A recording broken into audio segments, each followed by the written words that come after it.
Assalamualaikum warahmatullahi wabarakatuh. Hai sahabat Bawaslu, jumpa kembali bersama kami dalam acara Ngulik Ngobrol Unik di Bawaslu Kabupaten Sukoharjo.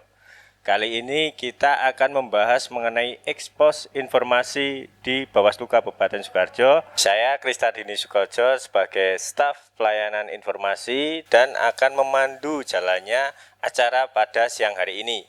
Langsung saja kita sambut untuk narasumber untuk mengisi kegiatan pada siang hari ini. Yang pertama di sebelah kiri paling ujung, beliau adalah Bapak Muladi Wibowo. Beliau adalah koordinator hukum data dan informasi di Bawaslu Kabupaten Sukoharjo.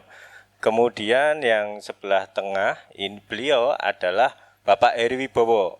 Beliau merupakan pejabat PPID di Bawaslu Kabupaten Sukoharjo. Tidak panjang lebar, langsung saja kita bertanya kepada beliau pejabat PPID, Pak Heri Wibowo, untuk yang pertama mengenai ekspos informasi PPID di Bawaslu Kabupaten Sukoharjo ini.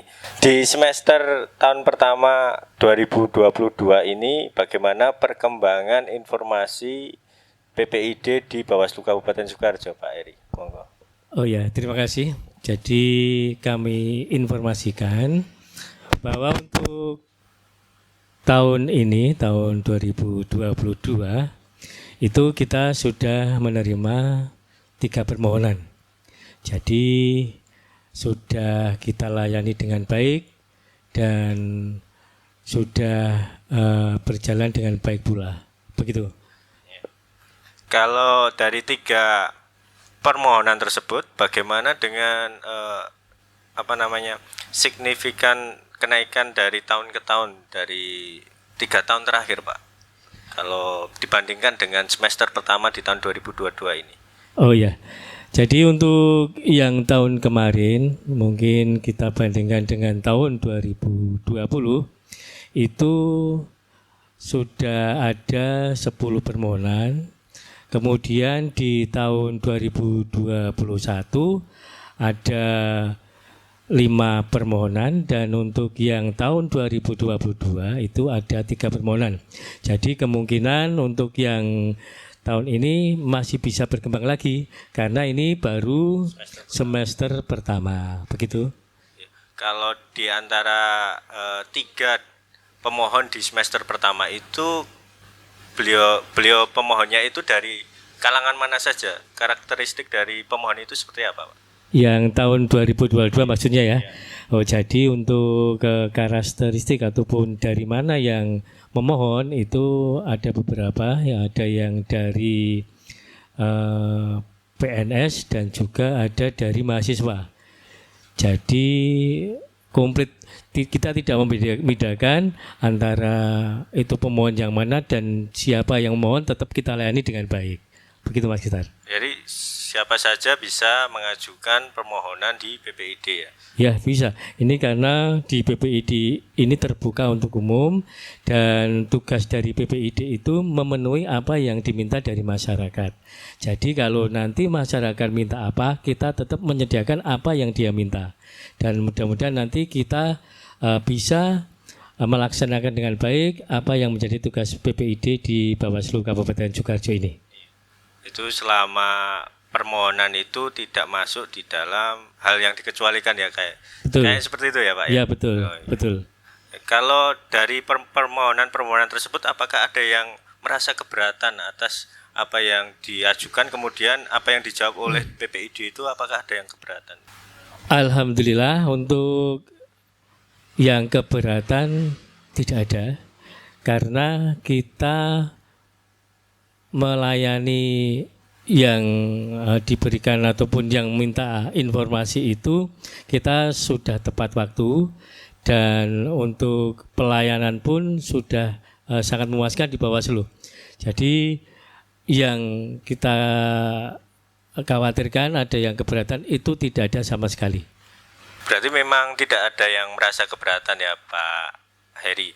Kemudian berkaitan dengan jangka waktu pelayanan informasi PPID di selama semester pertama tahun 2022 ini, apakah ada yang melampaui jangka waktu atau batas waktu pelayanan PPID itu sendiri? Untuk yang tahun 2022 ini, untuk yang melebihi batas waktu tidak ada. Jadi semua sudah tepat waktu dan tidak ada yang keberatan. Jadi kita sudah melayani semaksimal mungkin dan alhamdulillah hasilnya juga sudah maksimal luar biasa. Kemudian ini Pak Eri, bagaimana dengan cara pengajuan informasi publik di PPID selama tahun 2022 ini? Jadi cara permohonan untuk yang memohon begitu ya. Jadi bisa secara langsung dan tidak secara langsung. Dan untuk secara langsung itu pemohon langsung datang sendiri ke kantor Bawaslu. Kemudian kalau yang tidak langsung itu dengan email itu bisa. Jadi nanti kalau sudah datang langsung dan sudah memenuhi apa yang dia syarat-syarat untuk memohon, itu nanti kita langsung kasih nomor register secara langsung. Tapi kalau nanti yang tidak langsung itu kita menunggu 1 hari, setelah 1 hari baru kita beri nomor register, begitu ya. Jadi untuk pemohon seperti apa yang saya sampaikan. Kalau berkaitan dengan pemohon yang telah datang di tahun 2022 ini, sebagian besar apakah mengajukan secara langsung atau tidak langsung, Pak? Untuk yang tahun 2022 ini, pemohon untuk sementara semua datang langsung. Datang langsung ke kantor? Iya, datang langsung ke kantor, jadi tidak melalui yang tidak langsung ataupun tidak melalui email. Jadi dia datang ke sini dan kita layani, alhamdulillah semua sudah tepat waktu. Baik, memang kalau permohonan itu bisa diajukan secara langsung maupun tidak langsung, bisa melalui email maupun melalui website PPID ya Pak, kalau nggak salah ya. Secara langsung maupun tidak langsung. Kemudian langsung saja kita ke narasumber yang kedua, kepada Bapak Muladi Wibowo. Untuk PPID di Bawaslu Kabupaten Sukoharjo ini ada ya, seperti apa yang disampaikan oleh Pak Eri tadi, ada langsung dan tidak langsung. Tidak langsung itu melalui website ya Pak. Ya. Kalau mengenai website itu seperti apa Pak, website PPID? Ya. Terima kasih. Jadi di website PPID Bawaslu Kabupaten Sukoharjo disajikan sebuah form ya, form secara online. Jadi form permohonan informasi. Dapat juga mengajukan keberatan informasi secara online di web tersebut, juga namanya form keberatan informasi. Bahkan dapat pula menyampaikan yang terkait dengan mungkin pejabat Bawaslu yang bertindak sewenang-wenang, juga bisa dilaporkan melalui form tersebut yang ada di kanal PPID Bawaslu Kabupaten Sukoharjo. Hal yang tidak kalah penting bahwa kalau kita sadari web PPID Bawaslu Kabupaten Sukoharjo ini di tahun 2002 kita melakukan perubahan atau perbaikan tampilan dan wajah ya. Perbaikan tampilan dan wajah ini memperhatikan perubahan aturan. Yang pertama mempertimbangkan peraturan Perki nomor 1 tahun 2021 ya. Tentang standar layanan informasi dari Komisi Informasi. Yang kedua memperhatikan Perbawaslu nomor 1 tahun 2022 tentang pelayanan informasi juga. Nah, ini berdasarkan perubahan dua regulasi tersebut, maka ada beberapa tampilan, fitur dan juga format ya, informasi publik yang kita berikan kepada publik yang tentu menjadi berbeda. Itu sehingga kemudian ada beberapa tampilan data antara tahun periode lama dengan baru mungkin bisa jadi berbeda. Jadi masyarakat pada prinsipnya tidak harus mengajukan permohonan informasi Mas Kristar. Jadi masyarakat itu sesungguhnya dengan adanya kanal web PPID tersebut dapat secara langsung mendownload data secara mandiri khususnya di web PPID. Jadi apakah itu informasi berkala, apakah itu informasi serta-merta, ataupun informasi setiap saat dalam aspek kelembagaan maupun kepemiluan. Begitu diklik informasi berkala, misalnya saya pengen tahu tentang struktur organisasi, ya tinggal diklik aja di web PPID. Ya, kemudian bisa difoto, screenshot, atau mungkin di-download, tergantung tampilan data ya, karena tampilan Bapak itu ada yang langsung, ada yang link ya dengan Google Drive, bisa jadi ada link dengan YouTube ya, mungkin juga ada yang langsung file, baik file terkunci dalam bentuk PDF, file terkunci dalam bentuk JPEG, maupun mungkin juga file open source data yang kemudian bisa di-download, bisa dirubah sesuai keinginan permohon. Jadi memang di era teknologi informasi ini, permohonan informasi publik yang datang langsung maupun menggunakan istilahnya tidak langsung, email dan lain-lain tersebut akan semakin berkurang. Karena apa? Karena barangkali semakin banyak informasi publik yang sudah ditampilkan di website PPID, para pemohon ini sudah langsung download mendaftarkan. Misalnya saya ingin tahu putusan pengadilan pidana pemilu dalam kasus Pilkada tahun 2020, sudah kita upload di website PPID Bawaslu Kabupaten Sukoharjo, sehingga dia cukup download. Nah, contohnya semacam itu, ya, tidak perlu mengajukan lagi. Nah, ini keunggulan dari website tersebut. Ya, kira-kira begitu. Ya, memang gambarannya untuk permohonan PPID ini jika tidak tertampil di website bisa dimohonkan di PPID. Kalau sudah tertampil di website bisa langsung saja mengambil gitu ya Pak ya. Ya, kalau ini Pak, fitur terbaru itu seperti apa Pak? Sama berkaitan dengan kaum difabel, bagaimana dengan kaum difabel ini, apakah bisa mengakses website PPID ini Pak? Ya. Jadi bagian dari perubahan regulasi tadi mendorong Komisi Informasi agar badan-badan publik ini juga memiliki perhatian kepada komunitas difabel dalam hal pelayanan informasi publik. Sehingga memang Bawaslu Kabupaten Sukoharjo berdasar pada dua regulasi tersebut merubah tampilan fitur.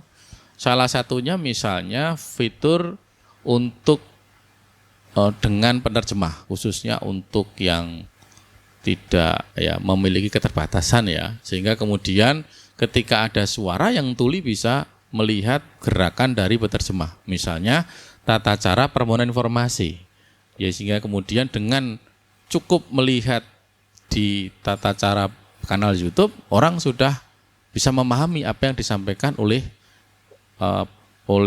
pejabat DPID tentang penjelasan tata cara permohonan informasi.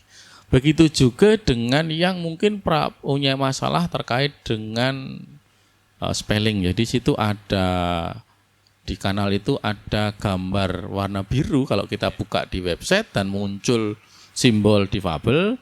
Kalau di situ ada pilihan antara menerima dan menolak. Kalau menerima nanti ketika diklik dalam satu fitur akan muncul suara. Ya, kira-kira gitu. Jadi biasanya kalau kita ngeklik tampilan website itu kan hanya muncul tulisan. Nah, di web kita ini sudah selain tampilan tulisan itu otomatis ada suara yang muncul. Misalnya begitu diklik layanan informasi, home, kemudian pencegahan dini, nah seterusnya. Jadi begitu diklik otomatis akan muncul gitu ya? Translate ya suara yang voice note ya dari apa yang diklik oleh pengguna dari website tersebut. Jadi ini bagian dari kemudahan-kemudahan yang dilakukan. Kemudian yang ketiga ada fitur warna. Jadi untuk orang yang memiliki keterbatasan di warna-warna tertentu, kami memberi warna-warna soft yang insya Allah semoga membantu agar tidak memiliki kendala terkait dengan warna-warna yang tajam, warna-warna yang kontras dan sebagainya. Itu bagian dari upaya Bawaslu untuk memberikan pelayanan sebaik mungkin kepada pemohon informasi khususnya dari kelompok difabel. Memang saya rasa memang untuk website PPID ini ramah untuk difabel. Saya rasa memang secara keseluruhan untuk ekspos informasi ini sudah dibedah oleh beliau Pak Eri Wibowo sebagai pejabat PPID maupun Pak Kordif Data dan Informasi. Mungkin ada harapan untuk ke depan agar pelayanan PPID ini lebih baik selama kurun waktu tahun 2022 ini harapannya seperti apa Pak untuk memperbaiki website ke depan? Ya. Ya, terima kasih. Selain fitur tersebut ada 2 fitur tambahan. Yang pertama adalah fitur terkait dengan mitigasi bencana. Ini juga bagian pendidikan yang kita sampaikan, Bawaslu memiliki fitur mitigasi bencana. Dan yang tidak kalah penting adalah fitur survei kepuasan pengguna. Nah, ini juga. Jadi mungkin pemohon informasi tidak puas. Kita tadi kan tidak ada yang mau menyampaikan keberatan ya. Kita tidak tahu ya.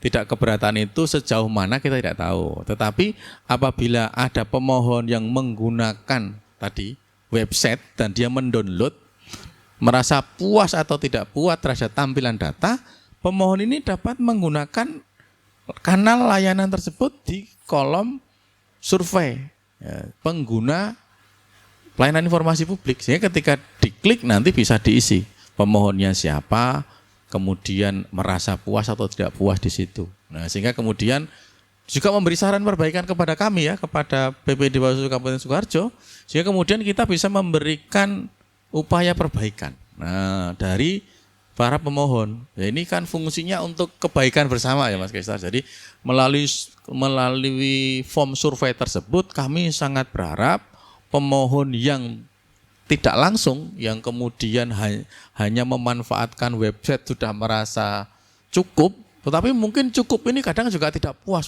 kurang detail, kurang lengkap mungkin ya. Jadi bisa 2 cara, yang pertama mungkin mengajukan informasi tambahan, atau yang kedua tadi menyampaikan ketidakpuasannya dengan memberi pendapat atau masukan ya. Kalau terberat ya berarti mengajukan keberatan informasi atau ketidakpuasan. Bisa jadi ya tentu yang namanya kepuasan itu sangat-sangat relatif karena sesuai dengan kebutuhan dari para pemohon. Sedangkan kita punya kewajiban menyampaikan data-data dan tidak semua data tentu bisa kita sajikan kepada publik karena memang ada data-data yang sifatnya dikecualikan dan juga mungkin data-data pribadi, private yang kemudian diatur baik itu di PKPU maupun Perbawaslu yang kemudian kita secara terbatas tidak semua data bisa diinformasikan kepada publik dan Bawaslu berusaha mempertimbangkan dari aspek kepentingan publik mana data-data yang memang cukup dapat di-download atau diunduh oleh para pemohon. Jadi tadi sekali lagi dengan fitur layanan, beberapa fitur layanan dan juga tampilan website yang baru tersebut, selain juga memuaskan publik, juga sangat kita harapkan adanya masukan-masukan untuk perbaikan PPID Bawaslu Kabupaten Sukoharjo. Demikian Mas. Terima kasih kepada Bapak Muladi. Yang terakhir mungkin kita harapkan dari Pak Pejabat PPID untuk closing statement-nya. Monggo dipersilakan.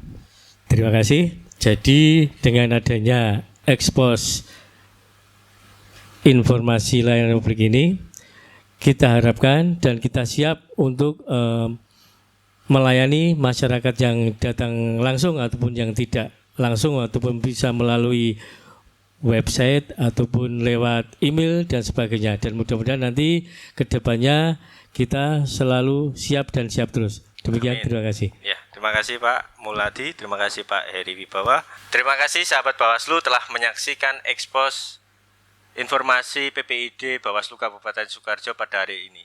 Sampai jumpa untuk semester kedua mengenai ekspos informasi PPID di semester kedua tahun 2022 nanti.